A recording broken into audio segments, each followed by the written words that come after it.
de lo cual se ha gestionado la pandemia en la Argentina, analizar también algunas recomendaciones a nivel internacional y otras tantas ideas y oportunidades de mejora que se podrían implementar tanto para contrarrestar la pandemia como también para mejorar y potenciar el comercio exterior argentino. Finalmente, de redondear con unas conclusiones y darles un espacio de preguntas a todos. Naturalmente, bueno, voy contando, somos 202, 203 contándome a mí, con lo cual veremos de poder contestar todas las preguntas dentro del espacio de tiempo limitado que tenemos. Bueno, comenzamos. Por lo que refiere al contexto internacional, y no me quiero, digamos, expandir mucho en este tema, simplemente mencionar que a partir de la declaración por parte de la Organización Mundial de la Salud del COVID-19 como pandemia, se produce inicialmente una crisis sanitaria y económica mundial por un shock de oferta, por lo que fue el cierre de fábricas en China principalmente, y áreas dentro de ese país, que posteriormente fue seguido por un shock de demanda a nivel mundial, naturalmente por la contracción del consumo que fue motivado por las propias medidas del aislamiento. ¿Qué produce esto? Si bien obviamente son todas especulaciones y ningún economista a ciencia cierta le pondría la firma en forma tajante a un pronóstico, se está hablando de que este año la caída del PBI a nivel mundial va a oscilar un promedio entre 4 y 8%, siendo China quizás habiendo ya superado el pico, la que quizás en mejor escenario está entre un 3 y un 7, Estados Unidos en un escenario medio 4,5 y 9. Se estima una contracción del comercio mundial de un 30%, lo cual es agravado por la crisis petrolera que ha salido en todos los medios, que es de público conocimiento, en donde directamente se está hablando de un índice negativo del petróleo, donde básicamente se paga para que se lleven los barriles, porque no hay abastecimiento posible, y están todos los depósitos explotados, y una caída de la industria del shipping entre un 50 y un 60%, producto de justamente todo este parate del comercio global. Si bien el flujo del comercio exterior va a disminuir notablemente, no se detiene. Principalmente por lo que es el intercambio de bienes críticos y estratégicos, ya sea insumos médicos, alimentos, energía y otros tantos, y es esta problemática en la que nos vamos a detener y enfocarnos también, digamos, como una posibilidad de crecimiento estratégico para la Argentina. Por lo que hace al contexto nacional, digamos que la pandemia del coronavirus es la frutillita del postre de nuestro pobre país, que ya está insumido en una fuerte crisis económica, con déficit fiscal, deuda externa, esta inflación y devaluación. Veníamos de la declaración de Ley de Emergencia Económica 27541 hacia fines del año pasado, con controles cambiarios, retenciones a la exportación de bienes y servicios, y después de muchos años volver a una tasa estadística de un 3% para bienes de importación. ¿Cuál es la estrategia del gobierno? Básicamente ir por una reapertura progresiva de la cuarentena para aplanar la curva de contagio y evitar de esa manera el colapso del sistema de salud. ¿Qué genera esto? Como decíamos antes, en lo que es la probable caída del PBI a nivel mundial, que la Argentina esté posicionada entre una posible caída de un 6 y un 10% en base a cuántos meses más se va a sostener la cuarentena. Se calcula que cada mes que se prorroga la cuarentena se agregan 2 puntos más de caída del PBI. Naturalmente que esto va a producir lamentablemente quiebra de empresas y pérdida significante de miles de puestos de trabajo. Yo quisiera enfatizar en este contexto el falso dilema que muchas veces se presenta entre lo que es salud versus economía, y justamente plantearlo como un escenario de interdependencia, donde no puede haber gestión posible de la salud y de la lucha contra la pandemia si no atendemos las necesidades básicas de la protección de nuestra economía, de nuestro aparato productivo.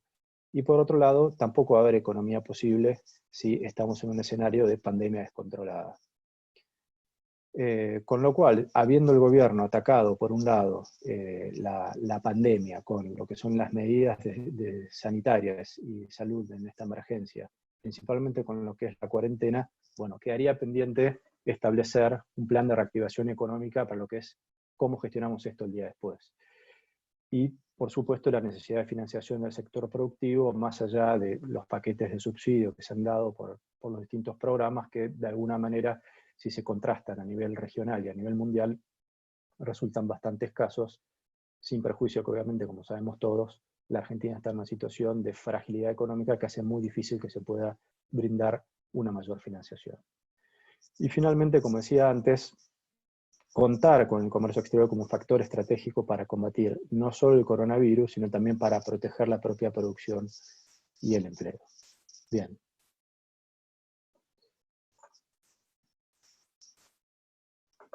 Pasando al marco normativo y yendo a las medidas generales, principalmente con una batería de decretos de necesidad y de urgencia.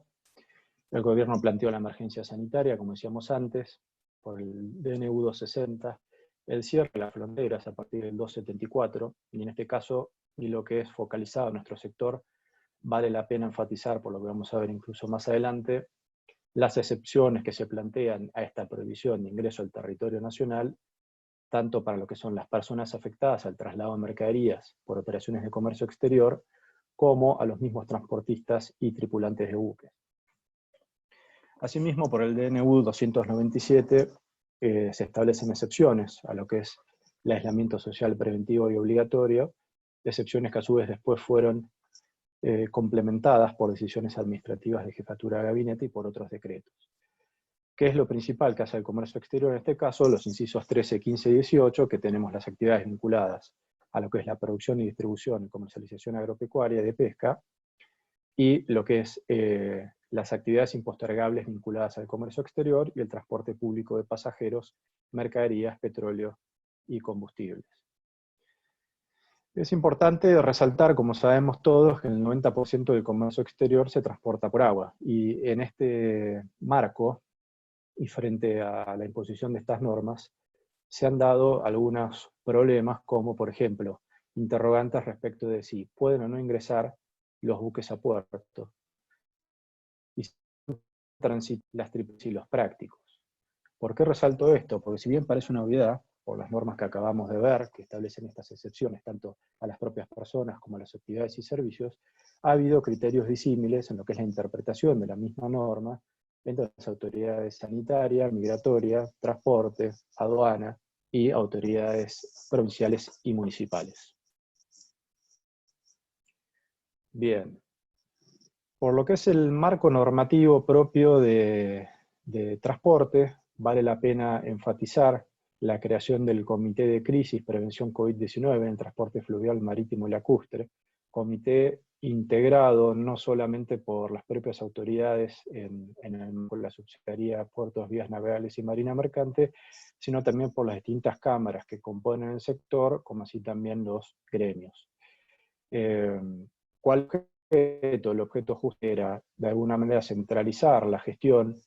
de la pandemia en lo que hace esta materia y proponer distintas ideas y acciones de mejora justamente con el aporte de todos los actores del sector y asimismo comunicarlas a las distintas autoridades para su aplicación. En este sentido, bueno, generó un protocolo que después fue enmendado. Dicho protocolo establece básicamente el procedimiento para la obtención de la libre plática, qué es o qué puede entenderse por personal esencial, lo que reúne dicha condición, los prácticos, personal embarcado y portuario, el plan de contingencia e implementación de postas sanitarias que deben existir en todos los puertos, como también las medidas de prevención de higiene en puertos, buques, elementos de protección personal, alcohol en gel, gestión de residuos, etcétera, como también la gestión de la suspensión de cambios de tripulación, salvo excepciones particulares. Así todo, volviendo un poco a la idea anterior de la necesidad de enfatizar ciertas nociones y ciertos cuestionamientos, fue necesario también aclarar que no estaba prohibido el ingreso y egreso al territorio nacional de los propios buques con mercaderías por operaciones de comercio exterior. En un principio hubo una interpretación, digamos, distinta por distintos sectores y por distintas autoridades, en donde justamente se pensaba que si los buques no habían tenido 14 días de navegación asintomática desde el último puerto que hubieran tocado en una zona afectada, el mismo tendría que cumplir una cuarentena, lo cual vemos por las normas de aplicación que no necesariamente es así, y en ese sentido es que se fue generando este protocolo y otros tantos. Tanto es así que posteriormente salió un aviso oficial del propio ministro de Transporte, ratificando no solamente el carácter de personal esencial, de los prácticos, del personal portuario y del personal embarcado, sino también el carácter esencial del transporte de cargas en sí mismo para lo que es el abastecimiento de insumos imprescindibles para la población y para garantizar el flujo de bienes en todo el territorio nacional. Vale la pena hacer un alto acá. Muchas veces hay un criterio erróneo diciendo que la defensa del flujo del comercio exterior pone en peligro el control de seguridad de las medidas sanitarias en el marco de la pandemia, lo cual es equivocado. Si nosotros no pudiéramos gestionar y mantener el flujo del comercio exterior, difícilmente podríamos incluso importar respiradores, insumos médicos generales y todos otros tantos que son fundamentales para poder controlar y contrarrestar el crecimiento y la expansión de la pandemia. En este sentido, habrán muchos de ustedes leído o escuchado cómo muchas veces las provincias o los propios municipios o algunos operadores de transporte tenían un criterio equivocado, cerrando el acceso o a los puertos o a lo que es los límites provinciales y demás, mismo no dejando pasar quizás al personal esencial, en algún caso algún funcionario de alguna autoridad, lo cual obviamente es un criterio equivocado y que nos llevó lamentablemente a un cierto desmanejo, casi volviendo a la anarquía de 1820, en donde el orden nacional se veía amenazado por distintas interpretaciones y aplicaciones de un orden local, cuando la jurisdicción en la materia claramente por la Constitución y resaltado y confirmado asimismo por la ley de emergencia, recae en el gobierno federal. Bien. En este sentido, y justamente para despejar toda duda, fue que en un informe, firma conjunta, tanto de la Autoridad de Salud como de Transporte, se trató excepcionalmente la actividad de practicaje justamente para evitar el cúmulo del flujo de buques que no podía ingresar a puertos y que estaba generando un cuello de botella en recalada, producto de este tipo de interpretaciones disímiles entre los distintos actores. En este sentido, se enfatizó que es una actividad exceptuada, tanto por el propio DNU, como vimos antes, y impostergable, vinculada al comercio exterior, por el otro DNU, el 297, y efectúa la autoridad en forma conjunta un requerimiento, tanto a Migraciones como al Ministerio de Seguridad, para la inclusión de la nómina de prácticos en sus bases de datos y que de esta manera no se impidiera la continuidad de estas tareas o que se aplicaran sanciones policiales. Ha habido casos concretos de prácticos en un remis o en su propio medio de transporte, en donde fueron frenados por la policía o por otras autoridades policiales, en donde no solamente no los dejaban transitar, sino que asimismo fueron objeto de inicio de sumarios con las consecuencias penales, producto de esta mala interpretación de la norma. Y en este sentido se enfatiza, y esto es fundamental tenerlo presente, que el práctico no debe cumplir con la exigencia de permanecer los 14 días en cuarentena desde el arribo a territorio nacional, pero en tanto y en cuanto acredita haber tomado los recaudos sanitarios correspondientes. De la misma manera, y visto que nuestros prácticos tienen que viajar a Uruguay muchas veces para después ir hasta Pontón Recalada y poder subirse a los buques, hubo una solicitud de Cancillería a la propia Autoridad de Migraciones para garantizar en contrapartida el traslado de prácticos desde Uruguay a la Argentina, considerando obviamente y enfatizando la labor esencial para continuar con el comercio exterior y remitiendo la nómina de prácticos uruguayos para garantizar esta reciprocidad. Bien, ¿qué sucedió a partir de toda esta cuestión? En forma complementaria al protocolo que les hiciera referencia antes, la autoridad sanitaria puntualmente la Subsecretaría de Calidad, Regulación y Fiscalización, dependiente del Ministerio de Salud, decidió implementar un protocolo de ampliación al refuerzo de los planes de contingencia en los puertos internacionales de la Argentina, bajo la órbita y siendo aplicado el mismo por Sanidad de Fronteras. Este protocolo generó un cierto inconveniente que posteriormente, y destacando vale la pena, porque así fue un gran trabajo, una buena labor por parte del Comité de Crisis que finalmente lo corrige, pasó a establecer un protocolo que generó lamentablemente un cuello de botella en el flujo de los buques de importación y un caos bastante importante, no solo para lo que era el propio tránsito de los buques en nuestra aerovía, sino también lo que era posteriormente su operatoria en los puertos. Este protocolo establecía un procedimiento en virtud del cual Sanidad de Fronteras, recibiendo primero la información de los buques con 72 horas de anticipación al arribo al puerto, efectuaba una evaluación de riesgo documental y posteriormente, viendo que estuviera todo en orden, ordenaba el ascenso de la prefectura para el control de temperaturas en el pontón de recalada. Una vez efectuados estos controles de temperatura y revisado el resto de la documentación, confirmando que no hubiera casos sintomáticos, se otorgaba un permiso para llegar a puerto y posteriormente en el puerto se generaba un nuevo ascenso de la autoridad sanitaria para su control y el eventual otorgamiento de la libre plática o eventual establecimiento de la cuarentena. ¿Cuál fue la problemática asociada? Un poco como les decía antes,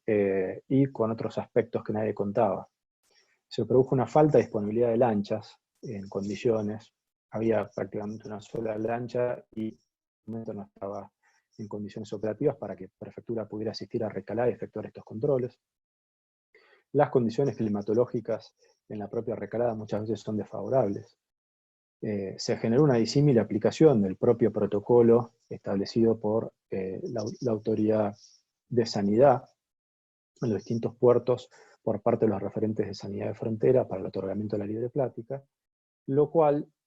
generó este estado de congestión de buques en recalada, con consecuencias nocivas para toda la cadena, principalmente en lo que fue el cambio de itinerario de los buques, la pérdida de mercadería que tenía que ser descargada en otros puertos, y como les decía antes, la inviabilidad operativa de los buques y de los puertos. Bien, ¿cómo se corrigió esto posteriormente? Luego un trabajo en conjunto, instado principalmente por el Comité de Crisis y aceptado tanto por el Ministerio de Seguridad como también finalmente por el Ministerio de Salud, se migró a un procedimiento distinto, lo que es el otorgamiento de la libre plática, y consistente en que tanto para los buques de carga liners, ya fueran containeros, car carrier, tanker, etc., volver al status quo anterior de la implementación del protocolo de sanidad de fronteras, y de esa manera que los buques pudieran ingresar directamente a puerto, controlando obviamente la documentación que previamente con 72 horas de anticipación tenían que presentar y que estuviera todo en orden, para que se hicieran ahí los controles correspondientes. De esta manera, y con la venia de los prácticos, quienes también entendieron que esta era una manera eficiente por gestionar el ingreso, y contemplando los mismos el uso de todos los elementos de protección personal, se destrabó considerablemente el flujo. Se estableció una excepción para los buques bulk carrier, que son los de carga seca a granel, que en este caso se estableciera el control de los mismos en recalada,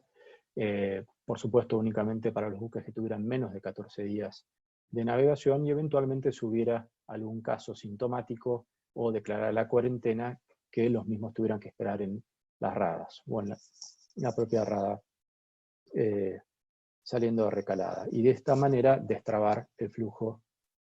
del comercio exterior y principalmente de los buques que ingresaban a los puertos. Como les decía antes, hubo unos inconvenientes registrados por lo que fue la aplicación de tanto del protocolo anterior como este protocolo corregido, básicamente en lo que fue algunos puertos marítimos, como es el caso de Quequén y de Bahía Blanca, donde se presentaba la duda quizás de qué pasaba con aquellos buques que no entraban a la hidrovía, sino que directamente tenían una navegación directa a estos puertos, como puede ser, por ejemplo, una navegación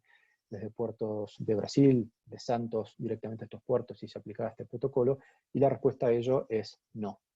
justamente porque esto está establecido para el ingreso de buques a la hidrovía, así lo establece el protocolo original y este protocolo, con lo cual todo lo que exceda a esa navegación directamente tiene que regirse por el status quo anterior.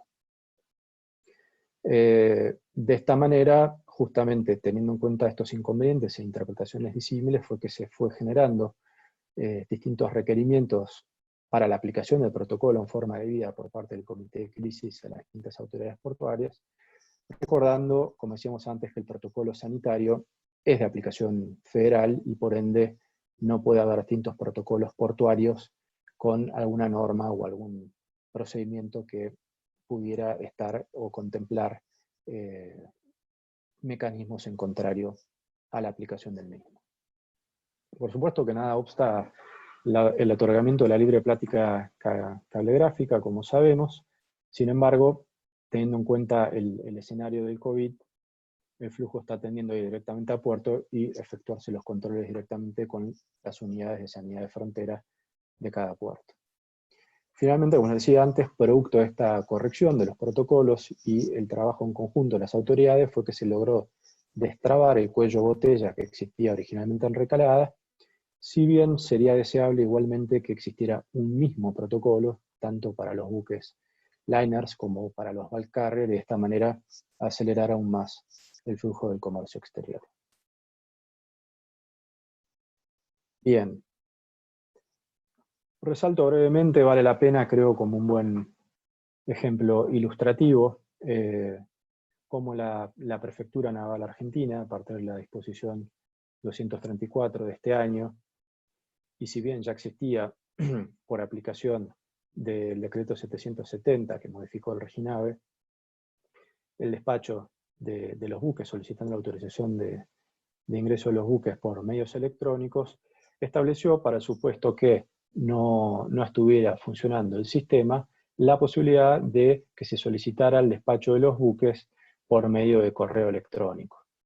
¿Por qué destaco esto? Pues me parece un buen ejemplo de cómo debiera, creo yo, toda la administración pública en forma coordinada permitir este tipo de medidas de emergencia, sobre todo ahora para luchar contra el coronavirus, y aprovechar que nos deje algo bueno esta pandemia para que esto tome impulso y salir de alguna manera de la lógica del papel y de las presentaciones presenciales y poder de alguna manera ir zanjando todos los requisitos y todo el otorgamiento de las autorizaciones vía transferencia electrónica de datos. Muy bien. Habiendo barrido rápidamente lo que es el marco normativo a nivel transporte, pasemos a considerar rápidamente las distintas disposiciones y normas que se dieron a nivel aduana, que también, por supuesto, en la medida que fue extendiéndose la gestión del marco de la pandemia, se fueron corrigiendo en varios aspectos que generaron cierta problemática. En este sentido, bueno, vale la pena tener en cuenta que la disposición 80-20 establecía el control y la fiscalización de los medios de transporte, considerando a esto una actividad esencial en el marco de la emergencia, y establecía igualmente para esto la convocatoria del personal mínimo indispensable para garantizar dichas actividades. ¿Qué pasó después y que generó algún ruido e inconvenientes hasta que fue corregido? Salió primero una Instrucción General 1, donde establecía exclusivamente la atención para aquellas operaciones y destinaciones de importación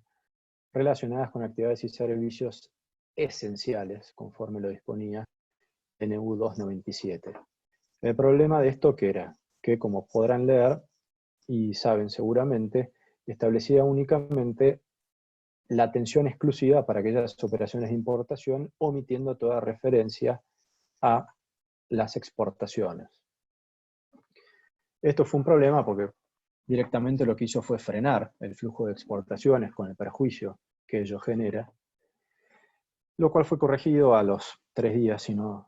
me equivoco, por la Instrucción General 2, que derogó la anterior y estableció la atención prioritaria,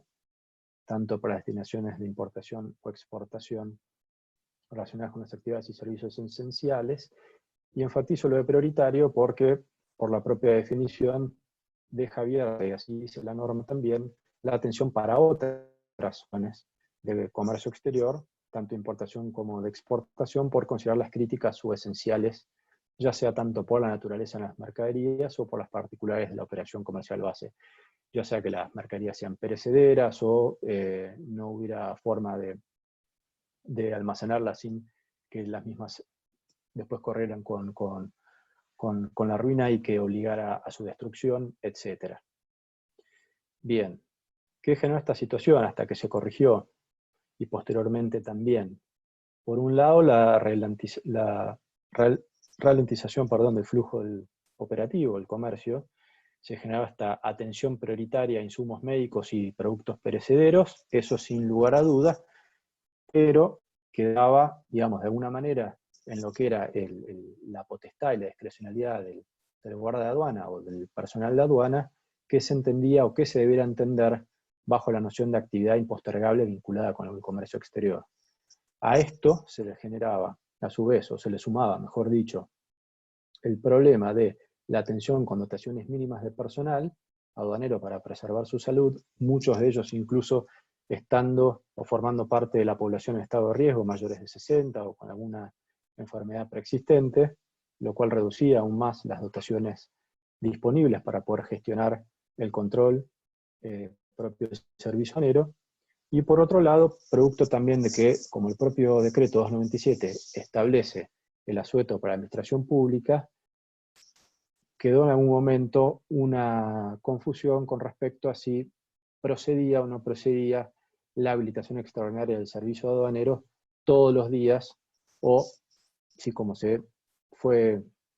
interpretando después correctamente, únicamente para aquellos días inhábiles o aquellos días hábiles en horario inhábil, como debe ser, y considerando que, por supuesto, el servicio aduanero constituye un servicio público impostergable, como enfatiza el decreto 297, y esencial para el control de nuestro comercio exterior.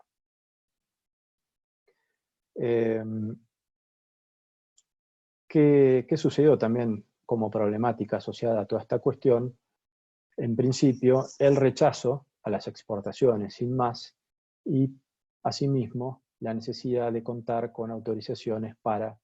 poder efectuar el despacho de las importaciones de las mercaderías, lo cual generó, más allá del cuello de botella que hablábamos antes, en lo que era el flujo del ingreso de los buques a puerto, otro cuello de botella en lo que era el ingreso y el egreso de las mercaderías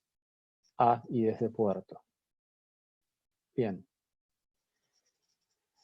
Algunas medidas que de alguna manera favorecieron y aceleraron un poco más toda esta cuestión son los distintos decretos que salieron posteriormente.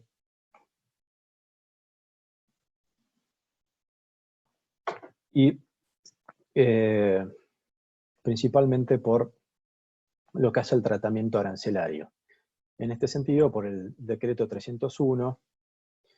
se generó una restricción a la exportación de equipos de respiradores artificiales y otros artículos de uso médico,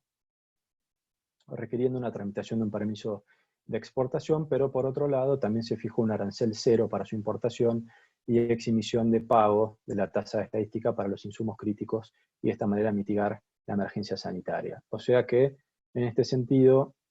la política arancelaria del Gobierno Nacional fue la de favorecer, hacer una discriminación, en este caso positiva, para el caso del universo de todos estos productos, léase alcohol en gel, mascarillas, guantes, respiradores, etc. Y de esa manera acelerar y favorecer el flujo de importación de estos insumos tan importantes para la gestión del coronavirus. Asimismo, por la Resolución General de la AFIP 4696 de este año, se aceptó por 60 días la percepción del IVA sobre las mercaderías de importación comprendidas bajo el decreto mencionado anteriormente. ¿Qué podemos destacar como problemática asociada? Y a mi criterio, destacando una vez más que no únicamente aquellos insumos esenciales para la gestión del coronavirus resultan críticos y esenciales, valga la redundancia, para la gestión de la pandemia, sino que todo el universo del comercio exterior y todo el flujo de exportaciones e importaciones, como muy bien corregía la Instrucción General 2, más allá de la atención prioritaria que pueden tener aquellos insumos críticos, todo el universo del flujo resulta vital para contrarrestar el propio coronavirus, como asimismo para poder sostener la economía. ¿Por qué es así? Porque si bien con los insumos médicos y otros insumos necesarios y vitales en lo que es el corto plazo para contrarrestar la pandemia, la realidad es que en la situación endeble en la que está la economía argentina de hoy, ya sea la importación, en cuyo caso el 80% aproximadamente se corresponde a insumos para generar exportaciones, y la propia exportación que genera el ingreso de divisas tan necesario para financiar todo el gasto público y el déficit fiscal en que se encuentra el país, es fundamental no solo para poder financiar la lucha contra el propio coronavirus, sino también para garantizar que no termine de colapsar en su totalidad la economía y para defender los miles de puestos de trabajo que están amenazados y la producción nacional que también está amenazado y que sin duda, lamentablemente, y en muchos casos se va a perder, pero de esta manera, a través del comercio exterior, poder mitigar dicha pérdida.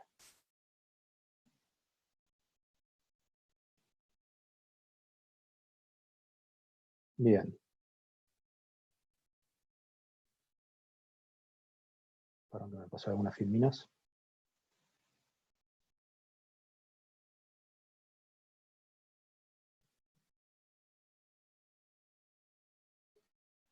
Muy bien. Vamos ahora a ver un poco la incidencia general que tuvo esto en lo que es la cadena logística. ¿Cuál es el impacto que tiene el COVID-19 en los distintos contratos, ya sea tanto compraventa, transporte, financiación? Como todos saben, muchos de estos contratos han quedado en situación stand-by,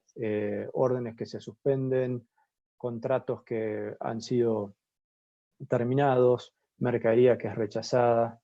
Bueno, por supuesto que esto trae aparejado un análisis de responsabilidad.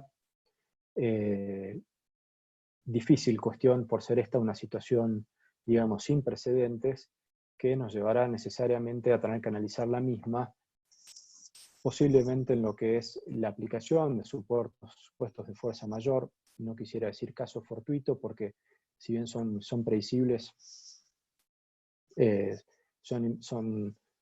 no se pueden combatir en su gran mayoría, y por eso creo que resulta más atinado hablar de fuerza mayor y no de caso fortuito,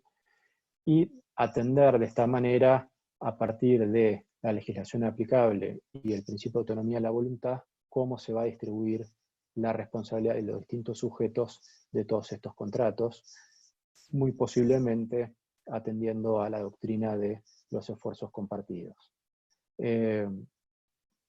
Naturalmente que esto trae consecuencias negativas para todos los integrantes de la cadena logística, y de alguna manera esto hace que todos los actores tengan perjuicios, no únicamente la carga. En este sentido, vale la pena destacar que las líneas marítimas, por los cambios de itinerarios, por falta de autorización de ingreso a puertos, a pesar de tener el Notice of Readiness para poder efectuar las operaciones de carga y descarga, se ven perjudicados por el lucro cesante y los costos asociados a tener que perder la ventana de un puerto y dirigirse hacia otro. También son objeto del rechazo de mercadería, muchas veces por parte de consignatarios. Por otro lado, los puertos tienen situaciones de reembarco, destrucción de mercadería producto de esta situación, y en este caso es importante destacar cómo tanto las terminales del puerto de Buenos Aires, a partir de una providencia de la propia AGP y también por comunicaciones que hicieron las propias terminales, y asimismo la terminal de Exolgan en el puerto de Oxud, como de Tec Plata en el puerto de La Plata, extendieron y prorrogaron los forzosos y el no cobro, digamos, del periodo de almacenaje de las mercaderías de importación que estuvieran en dichos puertos hasta fines de abril. Y en AGP principalmente a partir de la última providencia hasta el 3 de mayo inclusive. Naturalmente que la carga también se ve completamente perjudicada, muchas veces por la imposibilidad de exportar, y otras veces obviamente por las dificultades que tienen para poder retirar la mercadería de importación por falta de autorización de la autoridad aduanera. Bien, no quisiera detenerme mucho más acá para aprovechar lo que vamos a analizar posteriormente y dejar abierto a un espacio de preguntas, pero básicamente mencionar que por las distintas decisiones de jefatura de gabinete, paulatinamente se fueron extendiendo los supuestos exceptuados a lo que es la cuarentena, y de esta manera se incluyeron en el artículo 6 de las actividades exceptuadas del decreto 297 las actividades industriales que realicen procesos continuos y cuya interrupción implican daños estructurales para las líneas de producción o las maquinarias, previa autorización de la Secretaría de Industria. Asimismo, posteriormente se incluyó directamente como actividades y servicios esenciales a las exportaciones de productos ya elaborados y que fueran, y también las importaciones esenciales para el funcionamiento de la economía, como también finalmente para lo que es obra privada de infraestructura energética, debiéndose considerar incluida para ello, y esto es importante, la interfaz intermodal marítima terrestre, carga y descarga, que naturalmente incluye las operaciones en estaciones de tanque y bombeo, muchas de ellas también en puerto. ¿Qué incidencia tiene? La incidencia puntual que tiene es que contribuye a dinamizar el flujo del comercio exterior y confirma de alguna manera lo que decíamos antes, que es la actividad misma y no únicamente lo que es la importación o exportación de productos críticos, sino que es la actividad misma del comercio exterior esencial para nuestra economía. Muy bien. Veamos ahora cuáles son las recomendaciones en este sentido a nivel internacional, tanto por la OMI como por la OMA y la OMC, para ver de alguna manera cómo se para en este sentido nuestra legislación nacional y que debiera de alguna manera también adecuarse teniendo en cuenta estas recomendaciones. Muy bien. La OMI sacó una circular, la 4204, con su aditivo sexto, que establece una lista preliminar de recomendaciones para los gobiernos y autoridades nacionales, justamente para facilitar el comercio marítimo durante la gestión de la pandemia. En este sentido, cabe destacar que la misma señala que las medidas de emergencia, que naturalmente están destinadas a proteger la salud, deben ser específicas y proporcionadas y temporales, sin de esa manera introducir o generar obstáculos a las operaciones de los buques y los puertos. De alguna manera lo que decíamos y referenciábamos antes. También establece que la respuesta para combatir la pandemia requiere garantizar justamente que las cadenas mundiales de suministro, en primer lugar los insumos críticos, digamos, los productos médicos, los alimentos, la energía y las materias primas, pero como también, como destacábamos antes, los productos manufacturados y componentes vitales para la conservación del empleo deben mantener su flujo sin interrupciones innecesarias. En este sentido, destaca asimismo la circular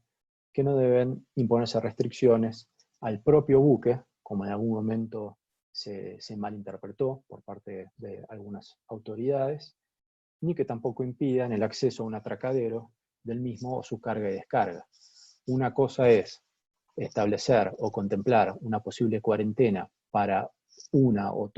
un componente o toda la tripulación en caso de registrarse un caso sintomático, y otra cosa es que sea el propio buque y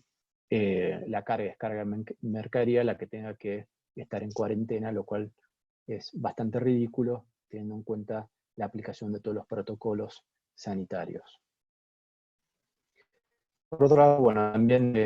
se identificó el personal portuario, autoridades y de servicios auxiliares como trabajadores clave, y asimismo enfatiza la promoción de soluciones electrónicas para la interacción de buque-tierra, y tanto también para las administraciones como las comerciales. Muy bien. Y finalmente garantizar recursos suficientes en los puntos de control aduanero y autoridades sanitarias, lo cual no siempre, lamentablemente, tenemos, digamos, disponible en nuestros puertos. Para ratificar este criterio y para que no se entienda que es exclusivamente un pedido de la Organización Marítima Internacional, veamos cómo también la propia OMA y la OMC establece postulados análogos a los anteriormente referidos, como son garantizar que se implementen las medidas sanitarias de modo que se reduzcan al mínimo las perturbaciones innecesarias al tráfico y al comercio internacional, como también, por otro lado, que en conjunto las autoridades aduaneras y portuarias faciliten y coordinen con los demás organismos el movimiento transfronterizo de los artículos de socorro y las mercaderías en general, y de esta manera reducir al mínimo el impacto negativo que tiene la pandemia para las economías y las sociedades. Muy bien, visto entonces el marco normativo nacional, como también las propias recomendaciones internacionales, vale la pena ver y sí detenernos en este caso un poco más en lo que son las oportunidades y propuestas de mejora que tiene la Argentina, básicamente qué podemos hacer de cara a esta situación. Bien. Hubo un informe de la Federation of National Associations of Ship Brokers and Agents, FONASBA, en donde básicamente se establece que las medidas de control sanitario implementadas a nivel mundial habrían llegado a su pico, es decir que a partir de las últimas semanas se han registrado menos notificaciones de medidas de administración sanitarias para controlar la pandemia y que restringen el comercio exterior por parte de las autoridades portuarias y aduaneras. Y por otro lado, también la Bolsa de Rosario ha emitido un informe que, a pesar de todas las complejidades, la Argentina ha logrado seguir despachando al exterior importantes volúmenes de complejos de maíz y soja. Es decir que estamos en un punto en donde con ya, digamos, la batería de medidas y sin perjuicio de todo lo que se puede innovar y mejorar, pero digamos que el periodo de adaptación a lo que es la gestión del COVID y las medidas logísticas, aduaneras y demás que se han implementado, ya estarían de alguna manera implementadas en casi su totalidad y también poco a poco aceitándose de forma tal de ir permitiendo un comercio exterior cada vez más fluido. Entonces, en este caso, vale la pena considerar este escenario para, siendo conscientes de la necesidad de generar mayor eficiencia en nuestro comercio exterior, para traducir esto en una baja de costos y aumento de nuestra competitividad, de forma tal, e insisto, y perdón por la reiteración, pero me parece que es uno de los ejes claves de esto,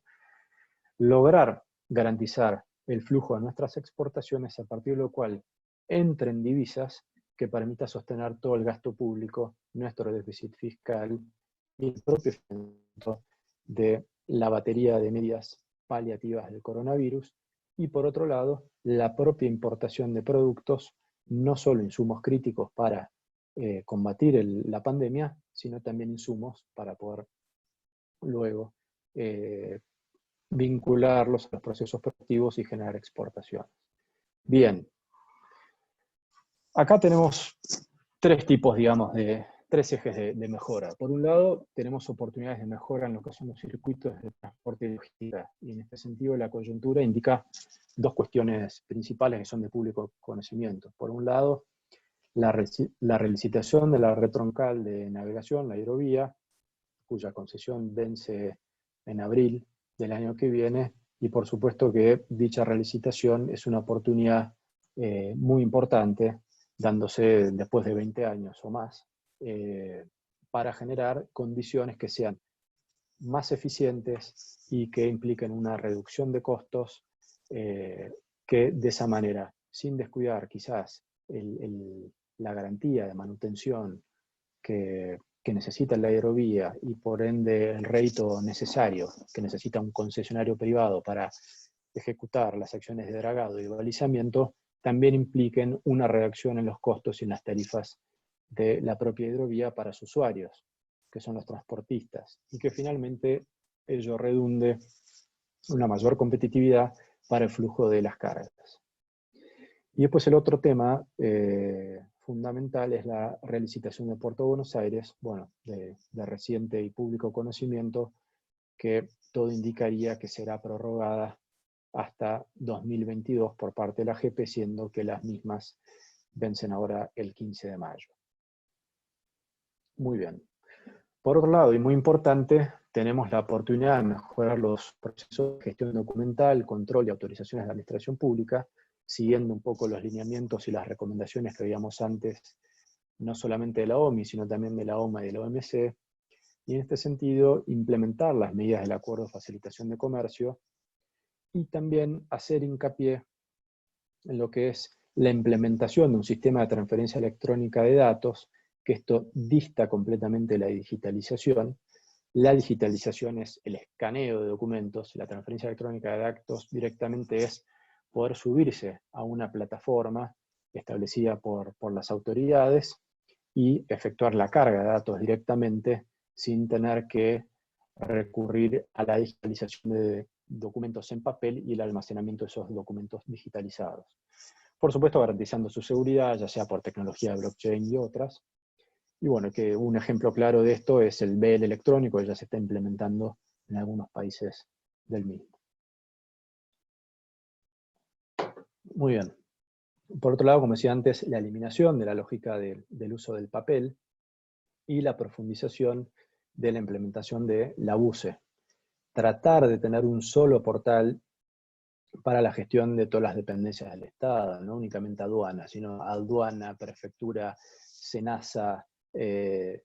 todas las autoridades, que de alguna manera el usuario, no únicamente la carga, sino también los medios de transporte, puedan subirse a una sola plataforma digital y de esa manera acelerar el flujo de las autorizaciones y de la gestión documental. Tengamos en cuenta que todo lo que sea ahorro de tiempos implica ahorro de costos es mayor competitividad y eso necesariamente se tiene que traducir en los costos de nuestro comercio exterior. Bien, y muy importante, la implementación del operador económico autorizado, ¿sí? Permitiendo que la aduana entregue beneficios a las empresas que cumplan con las normas de seguridad. Finalmente, el otro eje vendría a ser las mejoras en política de fomento del comercio exterior y reducciones arancelarias, que me parece que debería transitar el Estado Nacional y que es el punto, si se quiere, más complejo, producto del discurso de que la imposición de aranceles posibilita la recaudación suficiente para atender el gasto de otras cuestiones. Pero insisto, soy un convencido de que en la manera que nosotros podamos profundizar y favorecer el flujo de nuestro comercio exterior, de alguna manera eso naturalmente tiene que potenciar el propio desarrollo y la producción nacional y de esa manera dinamizar nuestra economía y proteger la propia fuente de empleo que tan en riesgo se encuentra hoy. En este sentido, vale la pena enfatizar la necesidad de hacer un control selectivo inteligente sobre una matriz ponderada de riesgo, de forma tal de acelerar el flujo, como decía antes, todo lo que es celeridad y ahorro de tiempo, es ahorro de costos, mayor competitividad, generar algún tipo de distensión arancelaria, eliminar las retenciones a la exportación de bienes y servicios. La Argentina debe ser de los pocos países que toma este tipo de medidas y de alguna manera también vale la pena que tanto la OMC como la OMA han incluso recomendado que en esta situación de COVID se tienda a una distensión de lo que es la aplicación de aranceles, reemplazar la tasa de estadística del 3% aplicada también recientemente a lo que es la importación de productos de países extrazona, completamente criticable por violar el artículo 8 del GATT. Como ustedes saben, durante mucho tiempo regió un 0,5%,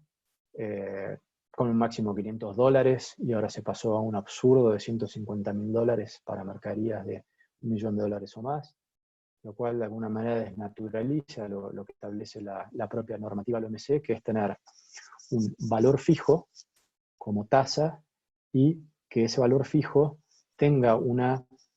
correlatividad con lo que es la naturaleza del servicio. Dudo yo que la naturaleza del servicio de la generación de estadísticas pueda valer $150.000, con todos los costos que eso genera, que por supuesto van en desmedro de nuestro comercio exterior. Finalmente, mencionar dos factores. Uno que está bastante en boga últimamente y que vale la pena enfatizar, que es la necesidad de potenciar y modernizar nuestra legislación de zonas francas como instrumento acelerador de la exportación de bienes y servicios estratégicos de sustitución de importaciones y generaciones de empleo. Como ustedes saben, nuestra legislación de zonas francas es bastante vieja, anterior a la propia creación del OMC en 1994, y prohíbe el hecho de que todos aquellos procesos de elaboración de productos puedan finalmente, a los bienes convertidos, entrar a territorio aduanero general por medio de importaciones y únicamente permite la exportación a países terceros por medio de aplicación de aranceles, lo que ha generado que a los efectos de la utilidad práctica muchas veces únicamente quedan reducidas las zonas francas a lo que es el depósito de mercaderías de importación. Países como Uruguay, como España, como Colombia, han desarrollado zonas francas estratégicas a partir de hubs logísticos de alguna manera con procesos que van desde propias industrias alocadas, servicios de profesiones también de asesoramiento jurídico, contable y demás, que hacen que se pueda generar el desarrollo de cadenas de valor y generación de empleo en industrias como la Argentina podría potenciar, como son el software, la generación de bienes con aplicación de alta tecnología, etc. Bien, y por último, el posicionamiento estratégico en acuerdos de libre comercio, fortaleciendo el Mercosur. Hoy, lamentando la decisión reciente del gobierno de bajarse de lo que es la negociación de los acuerdos de libre comercio,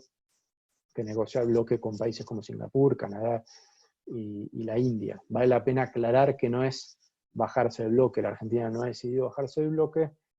permaneciendo asimismo vigente todo lo que es la negociación con la Unión Europea y otros acuerdos más, pero ha decidido dejar en manos del resto de los países del Mercosur lo que es la negociación de estos acuerdos, lo cual creo yo que es un error estratégico. Si de alguna manera la política del gobierno, por entender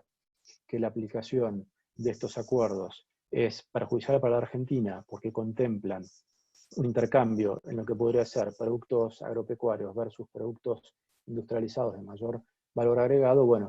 creo que la peor manera, digamos, de negociar o lograr ese fin es bajándose de las ruedas de negociación en vez de subirse y mantenerse dentro de las mismas para generar justamente mayores fortalezas de negociación.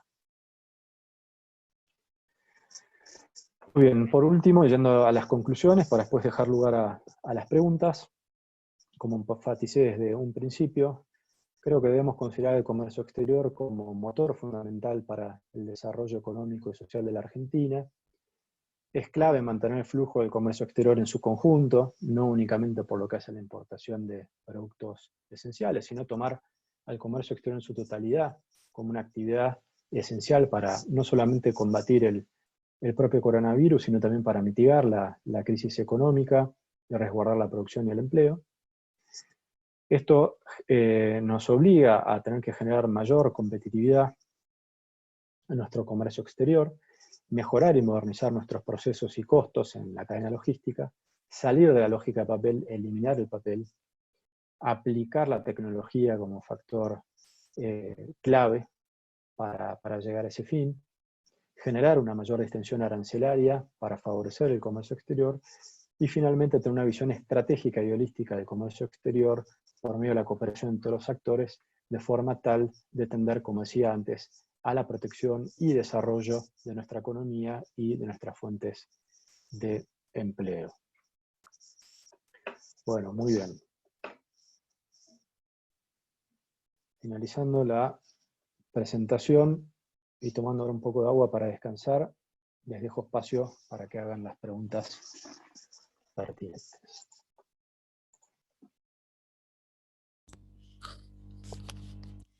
Alfonso, ahí dejé el chat habilitado y ya están llegando consultas. Muy bien.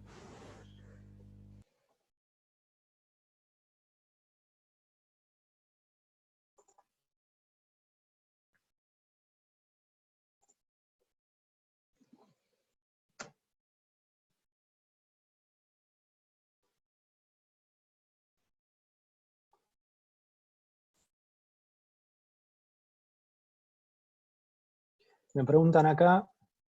Mariano Salomón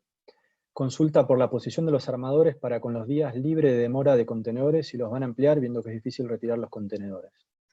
Bueno, este es un tema que naturalmente queda, digamos, expuesto, producto de todo lo que conté antes. No es fácil, la industria del shipping está registrando proyecciones de pérdida entre un 50 y 60% de los fletes, producto obviamente de la contracción del flujo de comercio exterior. No obstante lo cual, ha habido comunicaciones oficiales tanto de Maersk como de Evergreen que iban a estar receptivos a considerar eventuales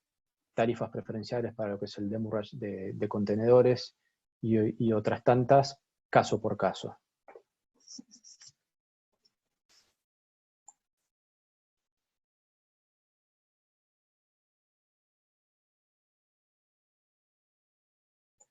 Ricardo Torres Brizuela nos pregunta que queda claro cómo puede argumentarse la fuerza mayor en un contrato de ejecución, pero ocurrido este hecho vigente, ¿cómo puede llegar a negociarse? Bueno, ahí en un primer lugar, Ricardo, hay que ver de qué tipo de contrato estamos hablando, si de compraventa, de transporte, de financiación, yendo principalmente a lo que son las reglas del propio contrato por medio de la autonomía de la voluntad. Si estamos hablando de transporte, ir a las propias reglas del Bill of Lading, ahí van a establecer en base a la ley aplicable cuál va a ser la solución, si el propio supuesto de fuerza mayor o caso fortuito establecido o contemplado expresamente en el Bill of Lading y únicamente ellos, si recae bajo ley inglesa o si recae bajo otras leyes, pudiendo aplicar la legislación aplicable a dicho efecto, y después al resto de los contratos, obviamente, recurriendo a los marcos normativos y eventualmente a la jurisprudencia aplicable y a la doctrina de los esfuerzos compartidos. Martín Garabaglia pregunta, ¿cómo podrían bajarse los costos de la hidrovía? Bueno, esa es una buena pregunta, Martín. No hay, creo, una sola respuesta. Principalmente creo yo que es una baja en lo que es la tarifa del peaje. Hoy por hoy no quiero aburrirlos con tanto tecnicismo, pero a los efectos de computar la tarifa se tiene en cuenta, digamos, la dimensión de los buques, pero no contemplando el volumen de agua que ocupan por debajo del nivel del agua, valga la redundancia, sino por el espacio en lo que es el tonelaje de registro neto que va por encima del nivel del agua, lo cual de alguna manera es arbitrario y perjudicial para determinado tipo de buques, como pueden ser los car carrier, o los cruceros, o los bulk carrier, respecto de quizás los buques de contenedores en donde a dicho efecto no se computa el espacio ocupado por los contenedores arriba de la cubierta. Entonces, quizás ahí un eje de análisis sería cómo podemos mejorar a partir de todos estos datos y aplicar una nueva fórmula para que el costo de la tarifa de peaje sea menor, ya sea computando la eslora, por la manga, por el calado del buque, teniendo en cuenta quizás otros segmentos de extensión de la navegación, de forma tal de que no todos paguen por la totalidad, sino específicamente por la distancia de navegación que realizan, y otros escenarios más. Pero principalmente, y sin, como decía antes, sin desatender quizás la necesidad de los costos propios para ejecutar y que sea viable los servicios de dragado y balizamiento, tratar a través de estas medidas y otras tanto generar una tarifa menor.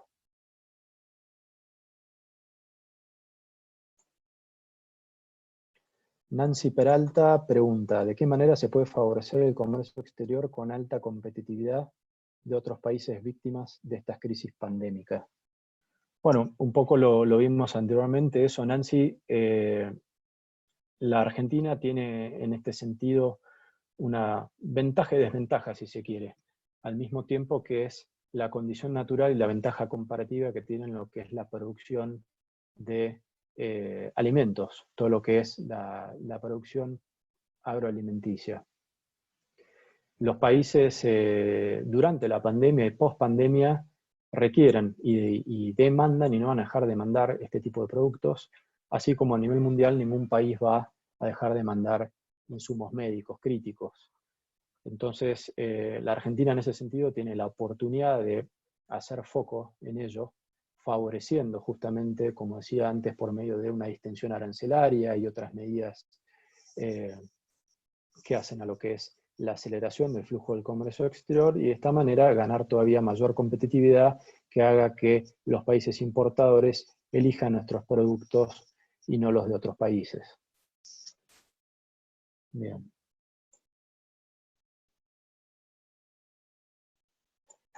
Javier Reinal, ¿qué propuestas consideran para el desarrollo de zonas francas? Bueno, un poco lo sinteticé antes, Javier. Principalmente tratar de generar estos hubs logísticos integrados por zonas francas y puertos. Hay ejemplos de ello. Villa Constitución, en Santa Fe, tenemos también La Plata, y otros tantos, en donde la verdad que se puede generar una diferencia con polos de desarrollo de bienes y servicios estratégicos, con gran aporte de tecnología, y que de ninguna manera la industria nacional debiera sentir que si se autoriza su importación al territorio aduanero general, además de posibilitar su exportación a terceros países, ello vaya en desmedro de la propia producción nacional por tener desventajas comparativas a nivel tributario y demás, sino que justamente puede ser completamente complementario y de esa manera potenciar también a la propia industria nacional. Entonces, creo yo que el principal foco que debería hacerse es levantar o modificar la legislación vigente, que como decía antes está bastante vieja, la limitación, la prohibición de importar los productos desarrollados en zonas francas y ir generando redes de creación de valor agregado, justamente a partir de la creación de hubs logísticos de zonas francas y puertos que favorezcan la cadena logística. Gustavo Oreñú, ¿cómo considerás que se debe articular la cuarentena mínima 14 días y el movimiento transfronterizo de buques? Bueno, Gustavo, esto es un buen punto,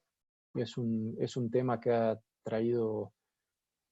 dolores de cabeza, generó su ruido. Como les contaba antes, no hubo siempre un mismo criterio, un criterio univo contra las distintas autoridades, ya sea entre aduana, migraciones, Ministerio de Transporte, o mismo a nivel autoridad nacional en conjunto y autoridades portuarias locales, en donde lo que tenemos que enfatizar es que la aplicación del protocolo sanitario establecido entre el Ministerio de Salud y el Ministerio de Transporte, y asimismo avalado por el Ministerio de Seguridad, es de aplicación federal. Entonces, de ninguna manera, ningún puerto puede, más allá de su obligación de generar medidas de prevención y protocolos para atender la pandemia, ir en contra de lo que es el propio protocolo. Entonces, finalmente, ¿cuál es la medida que se tiene que contemplar? El ingreso directo de los buques a los puertos, cuando tengan más de 14 días de navegación, y si tuvieran menos de 14 días de navegación, igualmente ello, en el caso de los liners, y si fueran bulk carriers, está establecido exclusivamente para lo que es el ingreso desde el océano a la hidrovía, este periodo de análisis por parte de los controles de temperatura en recalada, y posteriormente el otorgamiento de la libre plática en los propios puertos.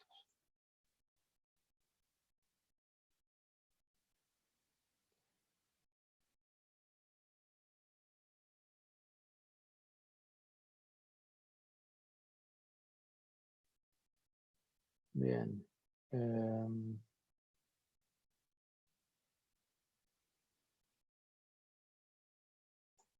Karina Flamini dice, tengo mercadería que se necesita urgente para epidemia de dengue, detenida en Estados Unidos. No sabría muy bien cómo responderte, Karina, sin conocer un poco los pormenores del caso, pero bueno, está claro que si bien sale lo que es el marco de la gestión del COVID, como dije antes, el hecho de que no sea un producto de importación exclusivo para el combate de la pandemia, es un producto de índole medicinal y por lo cual está contemplado en la propia normativa de emergencia, de la ley de emergencia, y por otro lado, como dijimos antes, en la medida que se atienda prioritariamente al flujo de comercio exterior de los productos esenciales, no hay razón por la cual estuviera o tuviera que estar detenida, más allá de algún problema quizás que pueda estar vigente en Estados Unidos que desconozco.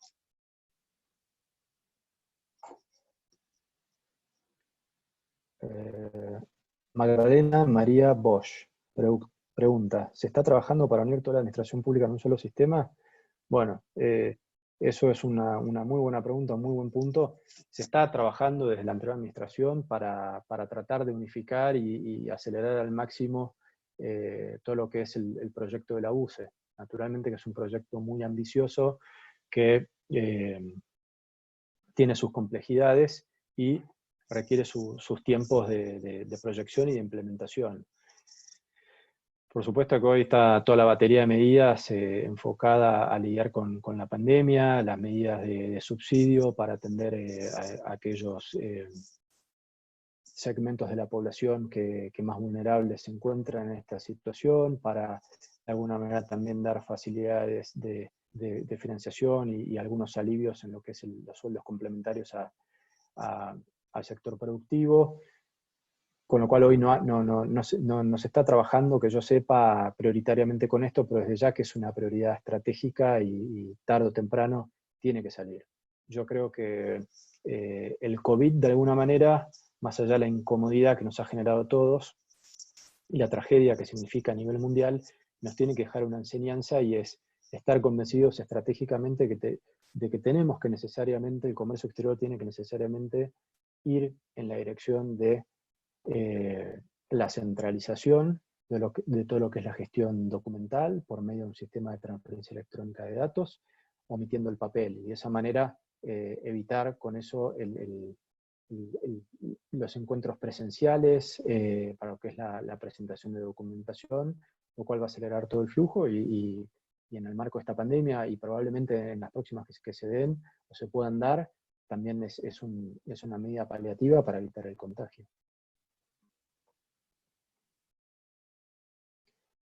Tengo también acá a Virginia Salomón de vuelta. Tema Mercosur. ¿Puede esta decisión tal vez estar mostrando el camino por el cual se va a manejar en un futuro este gobierno, considerando que ya nuestros socios nos denominan como más cercanos a Venezuela y Cuba que a ellos? No lo sé, habría que preguntar al gobierno. Yo creo que la Argentina dista mucho ser Venezuela y Cuba, pero considero que esta medida es una medida errada. E insisto, más allá de la valoración que se puede hacer del propio acuerdo de libre comercio, si industria sí, industria no, intercambio de productos agroalimenticios con menos valor agregado, menos riqueza, menos trabajo, etcétera, independientemente de cuál sea el discurso que podamos defender, que es completamente discutible y viable, creo que es un error estratégico que la Argentina se levante de la mesa de negociación. Debilita aún más su posición. Yo creo que a los efectos de poder defender la política de comercio exterior, la Argentina tiene que hacerlo a partir del bloque y no únicamente exclusivamente con el bloque. Lo puede hacer perfectamente a través de un esquema multilateral, pero sin descuidar al Mercosur y sin olvidar que el Mercosur y principalmente Brasil son un foco de mercados principal en lo que es la exportación como consumidores de nuestros productos.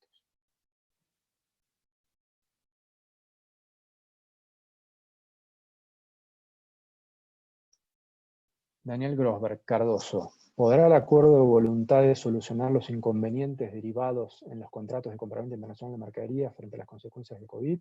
¿O habrá que recurrir al arbitraje internacional que hayan elegido las partes? Y dependerá esto, Daniel,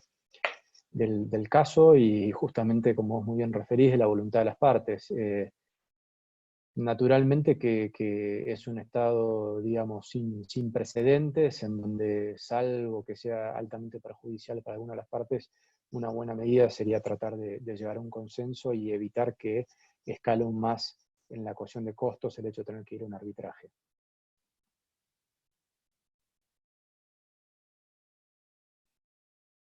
Julio Delfino nos pregunta, hidrovía, en países con accesos fluviales parecidos al nuestro, ¿se cobra peaje? Bueno, Julio, por lo que sabemos y un estudio pormenorizado del tema, puedo decirte que en casi ningún país del mundo se cobra un peaje. Si tomamos como, por ejemplo, el Mississippi, el río Mississippi en Estados Unidos, el mismo gestionado por las propias Fuerzas Armadas de Estados Unidos, en una visión estratégica, no se cobra peaje. Lo mismo sucede en el Rin y en la mayor parte del Danubio. En alguna parte segmentada del Danubio sí se cobra, no así también en el Amazonas, y en el Volga hay alguna aplicación de algún canon.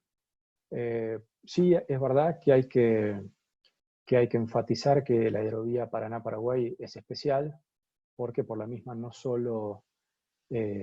entra y sale el flujo del comercio exterior por agua de la Argentina, sino también del resto de los países de la cuenca, le hace Paraguay, Bolivia, Brasil y Uruguay. Entonces, si bien podría eventualmente pensarse en alguna baja del canon o eventualmente eliminación directamente del peaje de la hidrovía, bueno, hoy tenemos también por lo que es el tratado de CIH, la obligación de mantener la misma en forma operativa para que pueda salir el flujo de comercio exterior de esos países. Eventualmente, si hubiera que generar alguna medida, se podría generar alguna medida de cobro al flujo oriundo de dichos países o que entra a esos países y no al argentino. Son todas cuestiones discutibles, opinables, pero lo que sí queda claro es que necesariamente tiene que haber una baja considerable a lo que es el peaje que tienen que pagar los distintos tipos de buques, ya sea de carga de contenedores, bulk carrier o mismo buques cruceros de pasajeros. Bueno, muy bien, el resto son todos comentarios, agradecimientos. Yo honestamente quiero agradecerles a ustedes. No son momentos fáciles para todos, estar encerrados en casa, por ahí algunos están bajo las excepciones que veíamos antes y tienen la oportunidad de salir y airearse un poco. Pero bueno, quiero agradecerles mucho por su atención y bueno, aquellos interesados obviamente van a estar recibiendo la presentación por mail y decirles también que podrán profundizar, si así quisieran, todo este tipo de tratamiento de lo que hace el comercio exterior en forma generalizada, ya sea cuestiones aduaneras, cuestiones que hacen al transporte por agua, a lo que son los contratos internacionales de compraventa de mercaderías, etcétera, etcétera, en el marco del curso que tenemos de Comercio Exterior en la Universidad Austral, el cual los invito a todos a revisar el programa y con mucho gusto a atender todas las dudas que puedan tener al respecto. Bueno, eso es todo. Nuevamente muchas gracias y muy buenas tardes.